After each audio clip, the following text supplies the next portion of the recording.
നിയമസഭാ തെരഞ്ഞെടുപ്പിൽ പാലായിൽ മത്സരിക്കാൻ ഒരുങ്ങി ജോസ് കെ മാണി. തദ്ദേശ തെരഞ്ഞെടുപ്പിൽ പാലായിൽ തിരിച്ചടി ഉണ്ടായെങ്കിലും പാർട്ടി വോട്ടുകൾ ചോർന്നിട്ടില്ല എന്നാണ് വിലയിരുത്തൽ. അണികളിൽ ഒരു വിഭാഗത്തിന് മുന്നണി വിടണമെന്ന അഭിപ്രായമുണ്ടെങ്കിലും LDF-ൽ തുടരാനാണ് നേതൃത്വത്തിന്റെ തീരുമാനം. പാലാ സീറ്റ് മാത്രമല്ല, കേരള കോൺഗ്രസ് മത്സരിച്ചതും പരാജയപ്പെട്ടതും അല്ലെങ്കിൽ ജയിക്കാൻ കഴിയാത്തതും ജയിച്ചതുമായ സീറ്റുകൾ ആര് വേണം എന്നത് അത് തീർച്ചയായും പാർട്ടിയായിട്ട് ആലോചിച്ചിട്ട് എടുക്കേണ്ട തീരുമാനമാണ്. അതാണ് പാർട്ടിയായിട്ട് ആലോചിച്ചിട്ട് തീരുമാനമെടുക്കുന്നത്. എങ്കിലും പല സീറ്റിൽ ജോസ് കെ മാണി മത്സരിക്കാൻ അല്ല, അതാ ഞാൻ പറഞ്ഞല്ലോ, അവിടെ ഏത് സീറ്റാണ് ഇപ്പം MLA ആയിരിക്കുന്നവരുടെ പോലും അവിടെ തീർച്ചയായിട്ടും അത് പാർട്ടിയായിട്ട് ആലോചിച്ചിട്ട് തീരുമാനമെടുക്കും.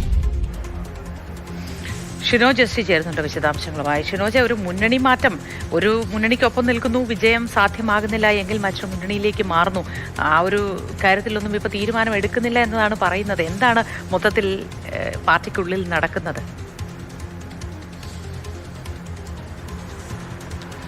മോത്തി KM മാണിയുടെ പിന്മുറക്കാരനായി പാലാ മണ്ഡലത്തിൽ നിന്ന് ജോസ് കെ മാണി നിയമസഭയിലേക്ക് എത്തുക എന്ന് പറയുന്നത് അത് ജോസ് കെ മാണിയെ സംബന്ധിച്ച് കേരള കോൺഗ്രസ് MLA പ്രവർത്തകരെ സംബന്ധിച്ചൊക്കെ തന്നെ ദീർഘകാലത്തെ സ്വപ്നമാണ്. കഴിഞ്ഞ നിയമസഭാ തെരഞ്ഞെടുപ്പിൽ വലിയ രീതിയിലുള്ള തോൽവിയാണ്. പ്രത്യേകിച്ച് 10,000-ന് മുകളിലുള്ള വോട്ടിനാണ് മാണി സി കാപ്പനോട് ജോസ് കെ മാണി പരാജയപ്പെടുന്നത്.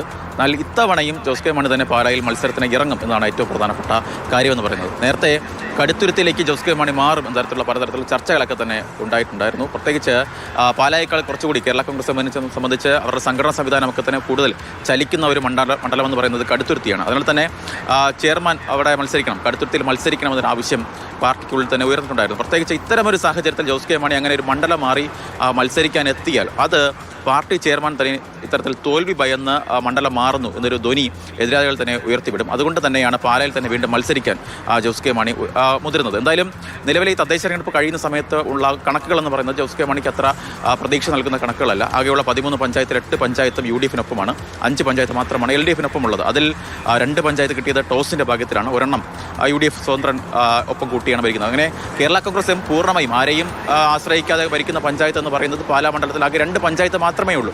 അങ്ങനെ ഒരു സാഹചര്യത്തിൽ ജോസ് കെ മാണി പാലായിൽ മത്സരിക്കാൻ ആഗ്രഹിക്കുന്നതിൻ്റെ പ്രധാനപ്പെട്ട കാരണമെന്ന് പറയുന്നത് ഇനി വരാൻ പോകുന്ന ചില ഘടകങ്ങളെ കൂടി ആശ്രയിച്ചുകൊണ്ടാണ്. പ്രത്യേകിച്ച് BJP-യുടെ സ്ഥാനാർത്ഥിത്വം. നിലവിൽ BJP-ക്ക് അവിടെയുള്ള ഏറ്റവും പ്രധാനപ്പെട്ട അവരുടെ ഏറ്റവും പരമാവധി വോട്ട് എന്ന് പറയുന്നത് 25,000 വോട്ടാണ്. അത് പാലാ ഉപതെരഞ്ഞെടുപ്പിൽ എൻഹരി മത്സരിച്ചപ്പോൾ കിട്ടിയ 25,000 വോട്ട്. ആ വോട്ടിനേക്കാൾ അപ്പുറത്ത് ഒരു 30,000-ന് മുകളിലേക്ക് വോട്ട് സമാഹരിക്കാൻ കഴിയുന്ന ഒരു സ്ഥാനാർത്ഥി പാലായിൽ എത്തിക്കഴിഞ്ഞാൽ അത് മാണി സി കാപ്പന് എതിരെ വർക്ക് ചെയ്യും എന്നൊരു പ്രതീക്ഷയാണ് നിലവിൽ ഇപ്പോൾ ജോസ് കെ മാണിക്ക് ഉള്ളത്. അങ്ങനെ ഷോൺ ജോർജ്, പ്രത്യേകിച്ച് ഷോണ് കുറച്ച് കാലമായി പാലാ കേന്ദ്രീകരിച്ച് പ്രവർത്തിക്കുന്ന ആളാണ്. പൂഞ്ഞാർ അല്ലെങ്കിൽ പാല എന്നതാണ് നിലവിൽ ഇപ്പോൾ ഷോണിൻ്റെ മുന്നിലുള്ള 2 മണ്ഡലങ്ങൾ പറയുന്നത്. ഒരുപക്ഷെ ഷോൺ ജോർജ് പാലായിൽ തന്നെ മത്സരിക്കാൻ എത്തും എന്നാണ് നമുക്ക് ലഭ്യമാകുന്ന വിവരങ്ങൾ. അങ്ങനെയാണെങ്കിൽ അത് ജോസ് കെ മാണിക്ക് നൽകുന്ന ആഗ്രഹമൊക്കെ തന്നെ, പ്രതീക്ഷയൊക്കെ തന്നെ വലുതാണ്.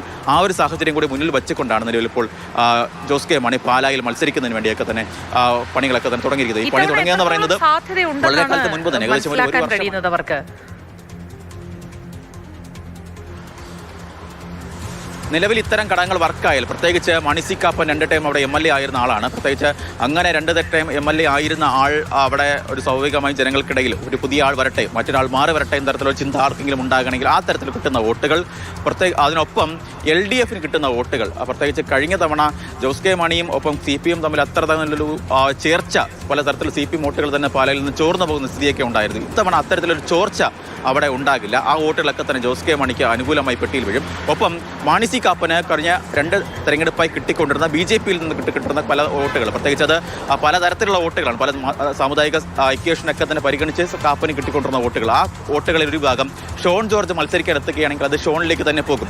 ആ ഒരു സാഹചര്യം കൂടി പരിഗണിക്കുകയാണെങ്കിൽ അവിടെ ഒരു പാലായിൽ നിന്ന് വിജയിച്ച് കയറാൻ കഴിയും, ഒരു 3,000 മുതൽ 5,000 വോട്ടിന് വിജയിച്ച് കയറാൻ കഴിയുമെന്നൊരു പ്രതീക്ഷയാണ് നിലവിൽ ഇപ്പോൾ ജോസ് കെ മാണിക്ക് ഉള്ളതെന്ന് പറയുന്നത്. എന്തായാലും അത്തരത്തിലുള്ള ഘടകങ്ങളൊക്കെ തന്നെ വർക്കാക്കുന്നതിന് വേണ്ടി തന്നെ പലതരത്തിലുള്ള പണികൾ, പ്രത്യേകിച്ച് സമൂഹ മാധ്യമങ്ങളൊക്കെ തന്നെ റീല്, അത്തരത്തിലുള്ള പരിപാടികളൊക്കെ തന്നെ ജോസ് കെ മാണി ഏകദേശം 1.5 വർഷം മുൻപ് തന്നെ പാലായിൽ തുടങ്ങിക്കഴിഞ്ഞു. പല കാര്യങ്ങളിൽ, പ്രത്യേകിച്ച് മണ്ഡലത്തിലെ പല കാര്യങ്ങൾ, പാലാ കേന്ദ്രീകരിച്ച് കടുത്തുരുത്തി കേന്ദ്രീകരിച്ചൊക്കെ തന്നെ പല കാര്യങ്ങളും, പ്രത്യേകിച്ച് ഈ യൂണിറ്റ് തലങ്ങളിൽ കുടുംബ കേന്ദ്രീകൃതമായിട്ടുള്ള സമ്മേളനങ്ങളൊക്കെ തന്നെ കേരള കോൺഗ്രസും ഇതിനോടൊപ്പം തന്നെ പൂർത്തിയാക്കി കഴിഞ്ഞു. അങ്ങനെ തെരഞ്ഞെടുപ്പ് പ്രവർത്തനങ്ങളൊക്കെ തന്നെ ഏകദേശം ഒരു 5-6 മാസം മുൻപ് തന്നെ തുടങ്ങി അത് ഏകദേശം ഒരു അവസാന ഘട്ടത്തിലേക്ക് എത്തി എന്ന് തന്നെ പറയാം. ഇനി പോസ്റ്റർ അടിച്ചാൽ മതി, ഫ്ലക്സ് അടിച്ചാൽ മതി എന്ന നിലയിലേക്കാണ് കാര്യങ്ങൾ എത്തുന്നത്. എന്തായാലും തെരഞ്ഞെടുപ്പാണ്, പലതും സംഭവിക്കാം. ഇനി 3 മാസം ഒപ്പമുള്ളവരുടെ നിലപാടുകളെ കുറിച്ച് എന്തെങ്കിലും വ്യക്തതയുണ്ടോ?